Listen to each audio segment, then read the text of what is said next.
Thank you very much, Coach. And I did call. I wanted to come because of my record with football teams. 2 years ago, I spoke to Notre Dame. They beat Michigan. I spoke to Clemson University. They beat South Carolina. I spoke to Boston College. They beat Toledo. I had spoken to Kentucky basketball team 3 times, 3-0. I've spoken to 3 times to Wisconsin in the Rose Bowl. Spoke to Penn State in the Rose Bowl. So my record is outstanding. And that's what I'm bringing here. That is exactly why I'm coming here today. And I'll tell you something, I managed the Dodgers for 20 years. And to me, there was nothing like winning. Tasting the fruits of victory was the greatest feeling I could get. To tell you how bad I wanted to win, we went into Cincinnati to play a big 3-game series. Sunday morning I got up and went to church. And who came in and sat right next to me but the manager of the Cincinnati Reds, was Johnny McNamara. Now I looked at him, I knew why he was in church, and he knew why I was there. At the conclusion of the Mass, he and I walked out the center aisle together. And I'm saying, this guy don't know it, but he's going to get his brains beat out today. So when we reached the front door, he said to me, "Wait for me outside, Tommy. I'll be right out." I said, "Okay, Johnny." And I said, "Hey, where's he gone? The Mass is over." He went over to that side of the church. He knelt down and he lit a candle. And instead of me going out the door, I went over to this side of the church. I went in front of the altar and I waited. And when he left, I went down and blew that candle out.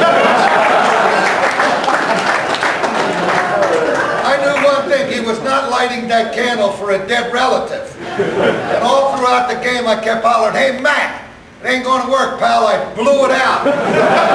We clobbered him that day, 13-2. About 8 months ago, he and his wife Ellen they're going to Italy, and I got a card from him, postcard. All it says was, "Try blowing this one out." So it shows you how much you got to win, how much you want to win. Now, see, to me, there are 3 types of players, as I've told my team many times. Number 1 is the one who makes it happen. Number 2 is the one who watches it happen. And number 3 is the one who wonders what has happened. You must make it happen. And today is the day that you're going to make it happen. Because if you sit there right now and believe, each and every one of you believe that you can beat Colorado, you can do it. But the only way you're going to do it is to play the game to the fullest. Give it everything that you have. Play as hard as you can. Every ounce of energy that you possess must go into this game today. You got to want to beat them. And the only way you can do it is pay the price. And the price of victory can only come through the avenue of hard work and self-confidence. You've worked hard. Think of all the hours you spent on that field. Think of all the sweating you've done. And now it's time to put it all together and play this university that you must beat. You must beat them. And you can beat them. There isn't any doubt in my mind. I took an Olympic team. Everybody said, "You can't beat the Cubans. They have all these great players." I said, "Are they undefeated? Have they ever lost a game?" "Yeah." "Well, then they're going to lose one in the Olympics." And we beat them. We beat them because we wanted it more than they did. Nobody ever believed that we could beat the Cubans. I had a bunch of young minor leaguers who are now all playing in the big leagues because they believed in themselves. And this is what it's going to take for you to beat this team today. You go out there and in your mind, you play for the name on the front of this shirt and not for the name on the back of it. Because when you start playing for the name on the back of your shirt, you now become an individualist. And individualism wins trophies and plaques. But you play for the name on that front of that shirt, you win championships.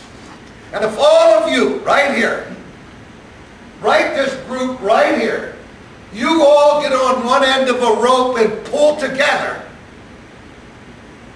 you can pull Colorado right along with you. But if this half gets on one end, this half gets on the other end, all you're doing is pulling against yourselves. So outplay every man that you're going to be playing against today. You outplay each man that you're playing against. And when the game is over, you will be tasting the fruits of victory. I talked to the USC team in the Orange Bowl. I spoke to the offensive team. I believe they scored 62 points. So gentlemen, I ask a favor of you. Please don't foul up my record. Because I speak in the course of a year to over 1 million people. And if you don't win this game, I'm going to tell 1 million people how lousy you are. So get them.